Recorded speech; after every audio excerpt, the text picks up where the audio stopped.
Okay. So my name is Yolanda Mulwa. Yes. I am a radio presenter, but I'm now currently doing content for Standard Digital. We have different platforms, and this is one of them. We're using our podcast space. You can see how beautiful it is. In case you want to come and do a medical podcast, you're always welcome to come over. You can introduce yourself as well. So my name is Dr. Chibanzi Mochonda. I wear so many hats. That's what I'd say. I've been in leadership of the Doctors Union previously. Yes. Up until 3 years ago. So currently I'm in active clinical practice where I practice psychiatry. Yes. Which is basically mental health. So it's safe to say that I'm a mental health practitioner also. Yes, it's safe to say that. And I feel like that's the space we are in right now, the world over. So this month is Breast Cancer Awareness Month. It's a WHO Global Breast Cancer Initiative. It's about, I think it's the month we focus, or rather the universe focuses on early detection and testing and the conversation around prevention. And every year they have a different theme. And this year is no different. We only see pink ribbons and we don't dive deep into the conversations around it. Many people don't even understand, Daktari, that it's thematic. Every year they have a different theme and agenda to tackle. So this year is, this year's theme is no one should face breast cancer alone. And they're emphasizing, let me read it before I hand the mic back to you. I'll read it from the WHO page so that I can explain why Daktari is here. So, so this year's theme is emphasizing on the support system, the caregivers, the people in the background. And so I said, everyone knows about early detection and its importance, but people don't understand what happens from the diagnosis onwards. That's when you come in. I go to the hospital, I run tests. Of course, there'll be confirmatory tests, probably 2 or 3, and then I'll be handed over to you after getting a positive diagnosis, for instance. Walk us through what happens after that. Yeah, so I think what is actually coincidental is that it's not just Breast Awareness Month. Yes. On the 10th, which is a few days from now, it's World Mental Health Day. Wow, all in the same month. Yeah. I think that's the most significant thing. And so whatever you just asked about breast cancer, just like many other cancers, it's a chronic disease. It's a disease that takes the toll on someone. And so what you're saying is patient will be told that we suspect it could be breast cancer if there's a lump or if there's anything else, there's a wound or anything that points out towards breast cancer, and the test will just confirm. So by the time the tests are confirming, patient has an idea this could be cancer. Yeah. So what happens next, as you've asked, is then the patient has now to be told that they actually have cancer. If it's breast cancer, which is what we're talking about, they'll be told you have breast cancer. Yeah. And treatment options start. And so the doctors who primarily deal with breast cancer are oncologists. Yes. Yeah. And they'll start treatment. They'll tell them treatment options that are there. There's normally chemotherapy, there's surgery, there's, the therapy in terms of even radiation therapy, if you see, so surgical and all that. So now, in most instances, at that point in time, people rarely think about mental health, especially with this patient. And I think that's why we are here discussing it, because I can imagine such a diagnosis. Myself, for instance, my whole world would crumble. Precisely. The medical bit, I know the doctor. You'd be in safe hands. Of course, you'll be referred to by an oncologist. I'm sure it's the oncologist who gives you the diagnosis. He'll handle that bit. It's everything else in the background. Dr. Google. Oh my God, I've been given this stage. In fact, before the test result, I think I would want to come in for a session. what happens if I get a positive result? What happens should I get a negative result? Even the scare in itself. Who should I tell? How do I break the news to my family? Am I supposed to come see you on my own? Do I receive the news on my? It's so much. It's nerve-wracking. Yeah, I can imagine. So, if I were to put it into context, the minute you're told you have breast cancer, and I'm not saying you do. Yeah. If we were to just use you and I tell you, Yolanda, yes, we've confirmed you have breast cancer, the first thing that comes to your mind, what would it be? I don't want to die. Thank you. Yeah, my daughter is going to be motherless. Exactly. You've just put it spot on. And, and that's what people think about. The first thing they think about is death when it comes to a diagnosis of cancer. And so death in its own way, there's a fear of death. Yes. There's anxiety. Your mind starts racing in terms of, you've just said, my daughter, I'm going to die. You look my at the partner, world. my parents. Yeah, you look at the world. You're like, you mean my eyes will close and not see the world? So there's a lot of anxiety, there's a lot of feelings that come into place, feelings of hopelessness, because people feel once you have a diagnosis of cancer, you will die. There's hopelessness, there's fear, there's grief. I mean, how did I get breast cancer? So the brain is processing all this information, and there's an emotional turmoil that sets in and leads to emotional distress. Yeah. So there's emotional distress, there's stress, and in the severest of circumstances, there's depression that sets in, and of course anxiety. And this is before treatment begins. Yes. Yeah. And so now, if we're to go further into treatment, other effects also set in. First thing, the diagnosis and treatment. If you're getting chemotherapy, chemotherapy has effects on the body. Yes. So hair starts falling off. You lose weight. Some people's palms become black. The nails also become black. So that's now body image. In essence, the hair has fallen off, you've lost weight, there's some level of discoloration in certain parts of your body. That's body image. And sometimes, my friend Linda she's also going to be part of this series. She's in the US, but we've scheduled a meeting with her just to have an eye view from a patient's perspective. Yeah. She got a mastectomy. So you also might lose. That's the body image I'm saying, because if it's surgical now, it means the breast goes. Yeah. So you have to wear prosthetic, sometimes not. And so now imagine in a setting where this is someone who has a partner or even dating. Can you imagine that happens before you're even married? Okay. Yeah. I mean, you're still dating. So what's going to be the reaction of the partner, male?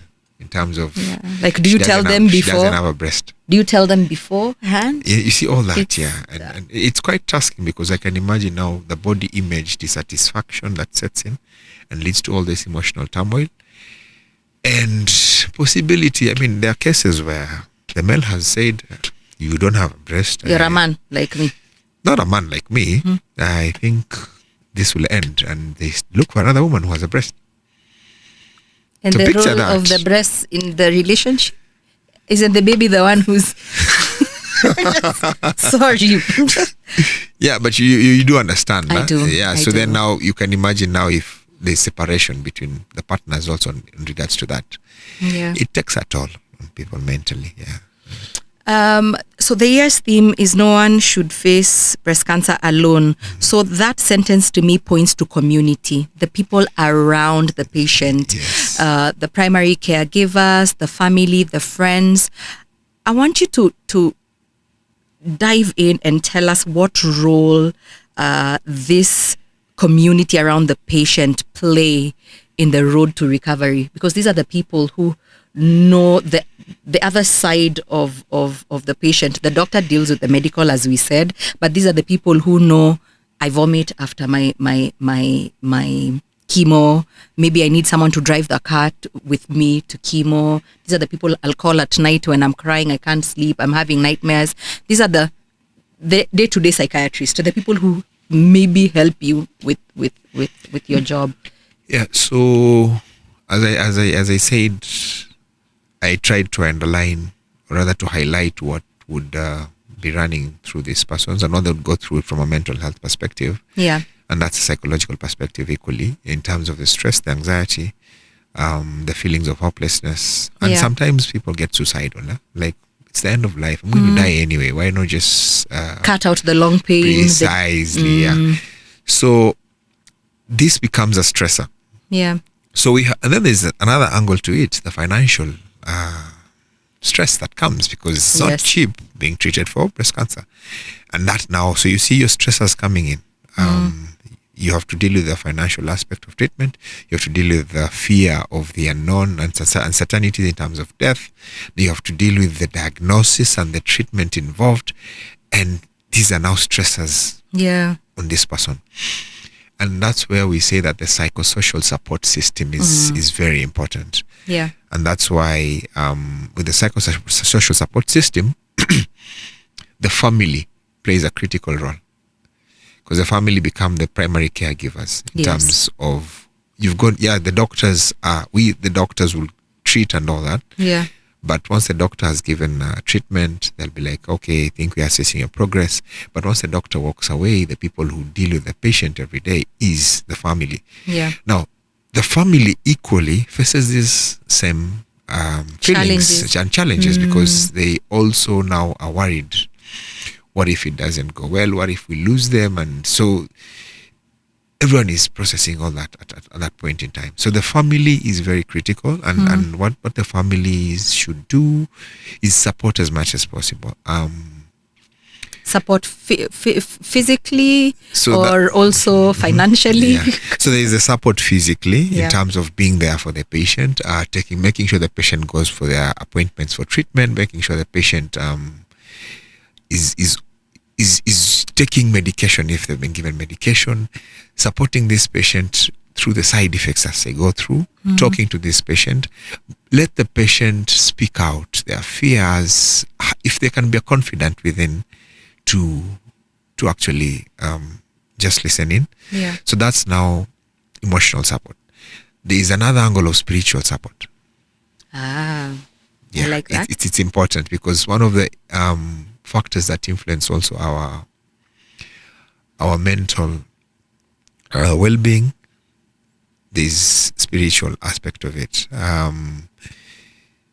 Approach to how religious beliefs are, how spirituality is. Not everyone is religious. Others they say they're just spiritual. You see, so that is equally important because then now the patient spiritual, not religious. Yeah, the people who say that. If you listen and that's true. If you follow, I'm hearing that very more often than before. Yeah, and that's something that is there. But for those of us who are religious, we know it's religion. Yeah, and we cope. One day we'll talk about that. Yeah. I hope I can have a session with you. If there's conflict between religion and your practice, and it's a very interesting topic. It's a very interesting topic. I don't want us to veer off, but I really want. It's actually a very interesting topic. Yeah. And so for me, I'm sorry, and to say that now there's that spiritual angle, so the family also has to support through that. The patient has to also understand that. Now there are also things that need to be done, or the patient needs to be emphasized to do, basically around self-care. Very simple practices that cope with, because you're trying to cope with all this stress. Yeah. Things like just waking up and practicing gratitude. Like take 10 minutes, think through the positive side of life. What is there in life? What do I have? What have I achieved? What would I like to achieve if I'm able to get through this diagnosis and continue living my life? Yeah. So meditation, basically, that's what I'm trying to say, is very important for the patient and for the patient to understand that. If the patient is not very sick and they're able to move, they're not on the bed, they need to also take up an exercise. Walk, just walk. Can decide to take a walk every day, and the family members can support one or two. We just walk with the patient. And the other thing is walking, not just walking on outside, but if you can do the natural parks, places like we have, I think in Nairobi, I know two that are very Karura and Ngong Forest Sanctuary. I think those are places, that green space, fresh air, gives you a different perspective of life. It gives you that calming feeling. Those are things that patients can do with their caregivers to try and, because this is someone who spends most of the time maybe indoors if they're very sick, or if they're not very sick, they still have to move, but they're facing certain dysfunction in terms of their capacity, because maybe if the patient has gone for C1, then are vomiting, there's a lot that goes through with the treatment, and so those are coping mechanisms that should be utilized to help patients dealing with a diagnosis of breast cancer and any other cancer. Are there things that a support system should not do? Because I know some relatives I have, the minute you tell them I got a positive diagnosis, I have breast cancer, my neighbor died from breast cancer. They were not even sick. 3 days after diagnosis. In fact, when they watch, my relative will know themselves. 3 days. Imagine, they just died. They died even in their sleep. Leave them. That one was stage 4. Now, this lady who is in my chama, the cousin, they died. They went to India and then they died there. Those are some. The reason why many people lately, Daktari, and correct me if I'm wrong, Dr. Machonda, many people are dealing with cancer very quietly. Yes. People are not sharing their diagnosis. Do you think that could be a factor? You don't want any negativity, and Africa, we have a lot of things. Umerogwa, maybe some people will tell you. Tell me, what are some of the things you should not do as a support system? So as a support system, you've just painted the picture very well in terms of the reaction to the diagnosis within the family. So imagine someone already processing all this with negative feelings, negative thoughts. So the last thing they require is a testimony that is negative, that is not positive, because then now it's like you're telling them, oh, by the way, you're going to die. And so they look at you like, but you're my family, why are you telling? They might not say it, or the others will say it, but that's the processing that goes on in the brain. Another thing is that people shouldn't do is decide we're going for you mentioned it, we're going for traditional treatment. Yes. And then say, so they go for traditional treatment, situation gets worse, they come back to the hospital. And I think that's another thing. Or prayer, that negative religion business also. So people shouldn't do that. The other thing that people should not do is make this patient feel isolated and stigmatized, because stigma is one of the things that really brings patients down, and it's there even in breast cancer. As I told you, the first thing is if the patient undergoes a surgical procedure, a mastectomy, and they lose their breast, they're already internally struggling with that, their emotions, their feelings. And now if people knew the stigma that would set in, she doesn't have a breast. The other thing that people should also not do is spread this information outside the family circle. I love that. Like, it's not your truth to tell.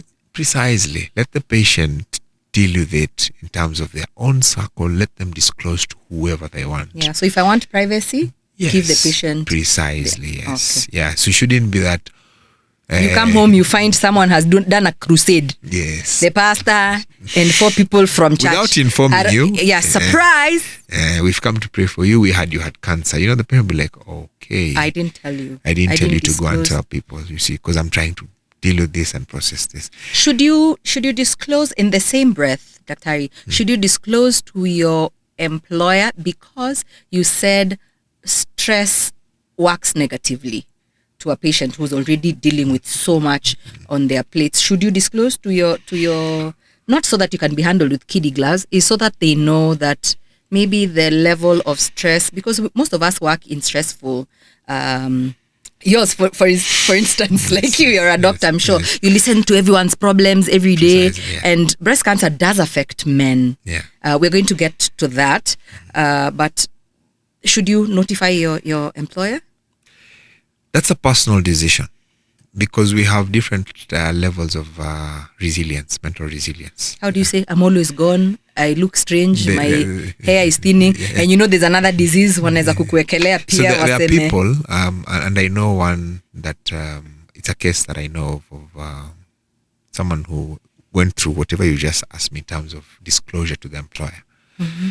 Yeah, and what I normally say, let me tell you what I normally say, that the workplace is not a place that we actually come out in the sense that this is where I am.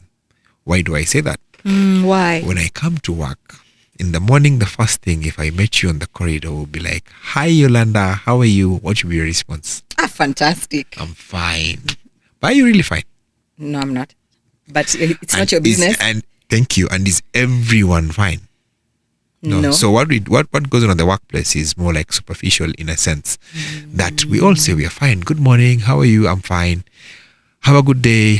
But everyone is dealing with something. And so breast cancer becomes the part of something that you're dealing with that is not related to your work. Okay. It's called, what is it? What is the phrase? Not don't ask, don't tell. On need to know basis. Precisely. So you've been diagnosed with breast cancer, for instance. You're just starting your treatment. You're just processing all this. Yeah. The decision to tell your employer is yours. If you decide you're going to change, let's say the hair starts, you can decide to cover. Those who decide to cover, like, what happened to your fashion sense? Like, yeah. So there are those who opt not to say, there are those who opt to say. But if it gets to a point where you need to go for treatment, you'll be away from work for days, then definitely you'll have to inform them that you're sick. And not everyone should know what diagnosis it is, because could be that she's sick or he or she is sick, but yeah. So it's a very personal decision, but it's important that you do not also lose your job, because if you lose your job, then that now becomes another stressor. Unemployment, the financial burden. That is true. We make things worse. That is true. Yeah. So, breast cancer affects 2.3 million women worldwide. Those are the statistics that at the touch of a button you're going to get.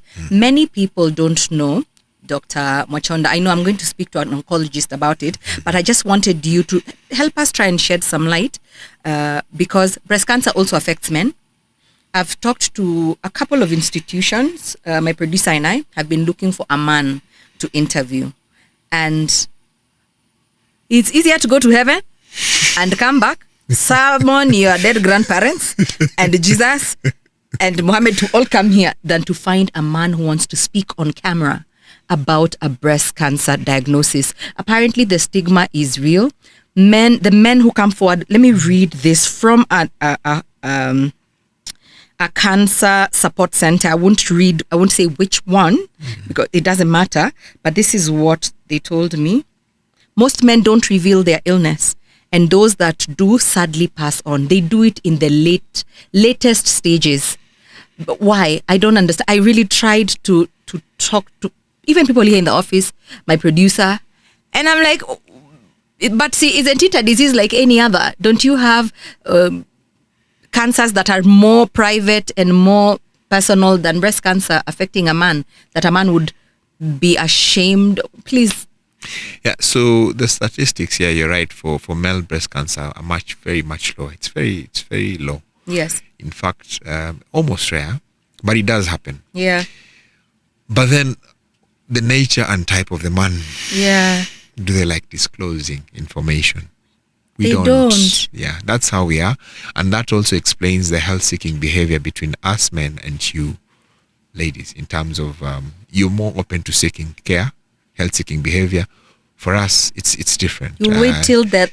Precisely. Not 13th hour, 12th hour, 59th minute. When the pain is really, really severe, and that's when you'll see a man now saying, okay, you know what? Why? So, is it a sign of weakness to you? What is that? What the men who are like that tell themselves? I'm weak. Let me just hang in there. I wouldn't say it's a sign of weakness. I think it's just that men prefer dealing with issues differently. We keep themselves process everything first before they can even speak.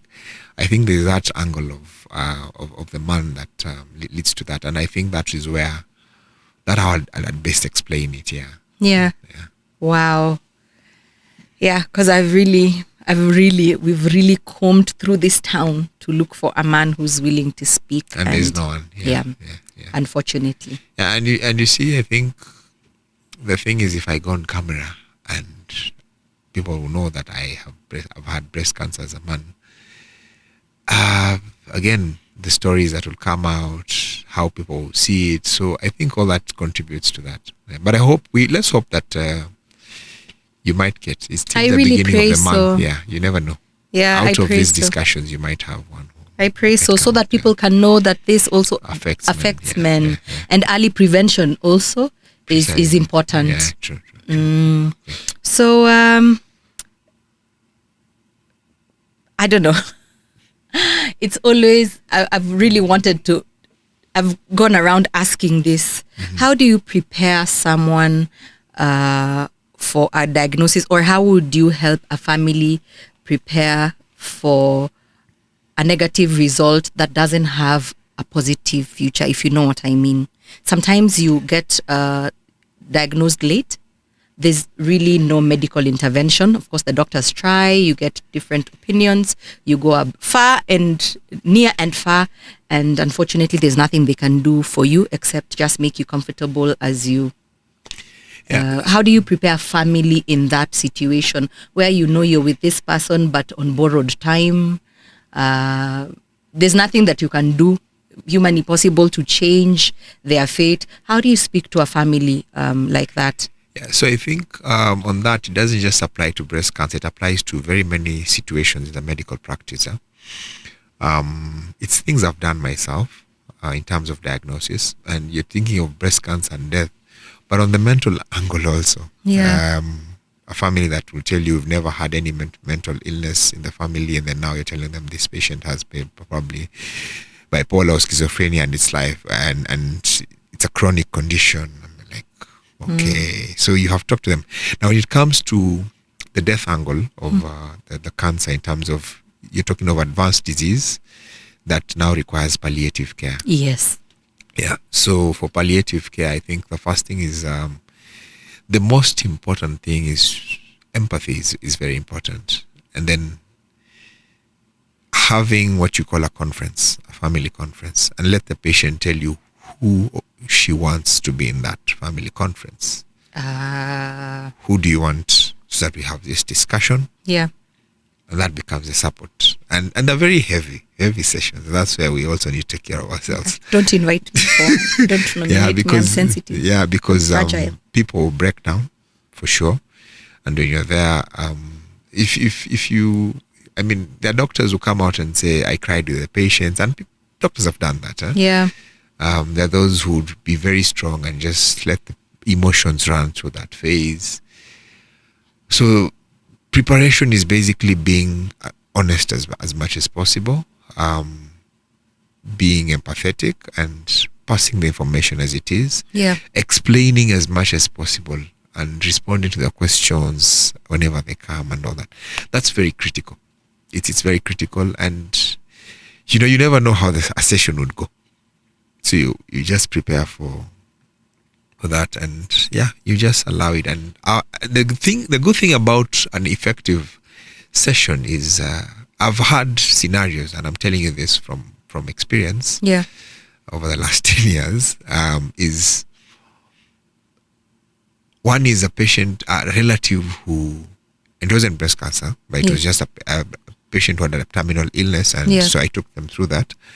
Stopped me in town and like, do you remember me? I'm like, no, I don't remember you. I just wanted to say thank you for how you handled our relative. Like, okay, remind me. You remember? I sat with them and. Wow, I've always wanted to ask a psychiatrist this. It's nothing to do with breast cancer awareness month. But do psychiatrists do you have a psychiatrist? Pardon? Do you see a shrink yourself? No, I don't. Really? I have my own. Like, where do you offload and how do you? Yeah, good question. Wanasema kinyozi haizi jinyoa, right? Yeah. Do you sit on a chair and also? So there are coping mechanisms, as I told you, in terms of what you go through at the workplace. And this applies not just to psychiatrists, surgeons, physicians, across the entire profession. we need our own wellness, our own mental wellness and being, in terms of activities that we can do to declutter the mind, to unwind. So there are very many avenues. What I do, interesting. You Tell see us. me all over. And I think one thing I do is I run. You can outrun a terminally ill, like what you went through with your patient, and then you just run and then you're fine. This is what I do. Every week, there are days that I've scheduled for runs. And when I run, the minute I hit the road, my brain just releases. And you know the effect of exercise on the brain, that it causes you to have endorphins, which are, good feel hormones. Feel good hormones. So it's my way of stress, my way of coping with stress. I run. I'm very spiritual. So I read the Quran a lot. And from it, I derive a lot of positive messages. I do that because it helps me cope with life and have a very interesting perspective of life. That if I were to challenge you, when you have that discussion about religious and very interesting. I have friends that I meet with, male friends. We have our own, it's a sort of small club where we just sit and discuss our issues. And that's important equally, because then now we share our experiences, the stresses we all go through. Men like sharing. We do. Or they only share with you? No. I do it in terms of, it's a very deliberate, not that I'm in this space where I understand what support means, where we just go walk in nature, have a discussion, then have lunch, have breakfast, and that's what I do. I think the last thing that I do is, apart from being very active, I read also on very many topics that are diverse in terms of just to give me a very interesting perspective of life. I don't like having one view of life. I like that. I like that. And then lastly, because you just pointed it out that next week we're going to have Mental Awareness Day. It's this week on Thursday. This Thursday. Yes. It's a lot. I just feel like the mental health space and this continent are just, it's an oxymoron. I don't think Africans are wired naturally to have that conversation with ease. Because I remember the first time, even in my house, one of my sisters said, "Oh my God, we should one day just go for family therapy." My dad was like, whoever is feeling in their head, they have them. A problem, they should go. We're not so open. So what would you tell us to encourage us to have those conversations, even in our families and with the older generation, our parents? So what you've just described is the stigma of mental health. That whoever feels they have that problem. Wazimu, kwanza they call it. Mwenye kuna wazimu. And one thing I tell patients is, don't tell me una wazimu. I tell patients that because to me, I tell them, no, it's you see, mental illness is just like any other illness. And it's not wazimu. Aren't they different? There's schizophrenia, there's bipolar, there's a whole spectrum. 1,000 million, and you don't know. Can't help you and tell you. Your symptoms are nini. No, there's a whole spectrum of mental illnesses, all the way from childhood to adulthood to even the elderly, and that's why we exist. But how do you do you trick people into? No, we don't trick into. So what we do is, I believe in educating patients and making them aware. In fact, one thing that is very critical in mental illness is something called insight. Do you know what you're suffering from? Do you know the medication you're using? Do you know what this means in your life? And the levels of insight. That's a discussion for another day. But we should have this conversation because the suicide numbers in our country, the what is it called? You've seen a lot of the hostility. We've seen lovers turning on each other. I believe all these are mental conversations, mental health conversations, in my opinion, because there's nothing else that explains why the chaos in our country most times. I don't know if you saw my reaction when you started describing that. You probably didn't say it. But it's because, you see, in 2019, there was a presidential task force on mental health that was set up, and the chairs were very senior colleagues in the mental health space. What became of that?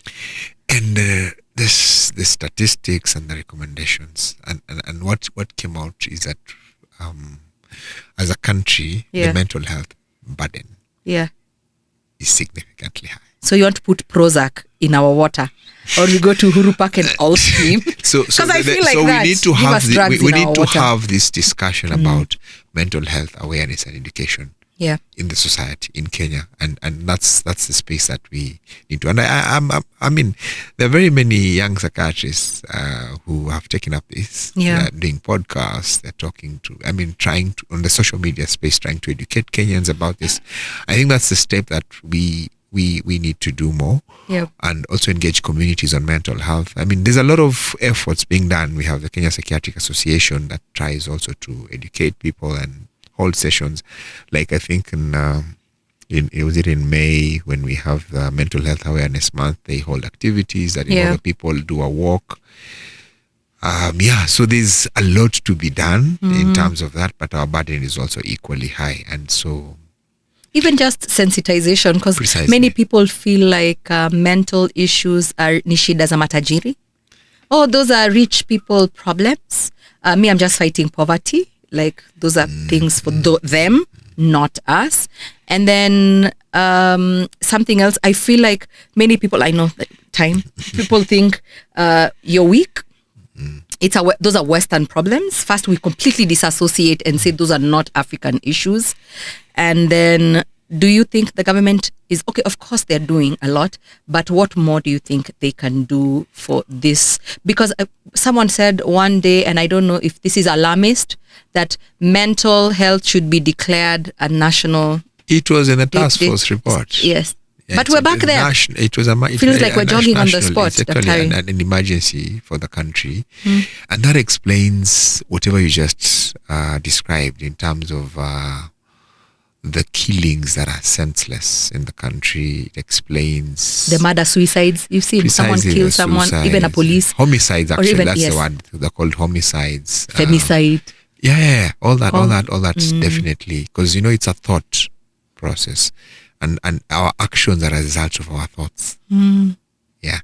And also, one of the conditions in mental health is what you call morbid jealousy, where one partner has this false, firm, fixed belief that their spouse or their partner is not faithful.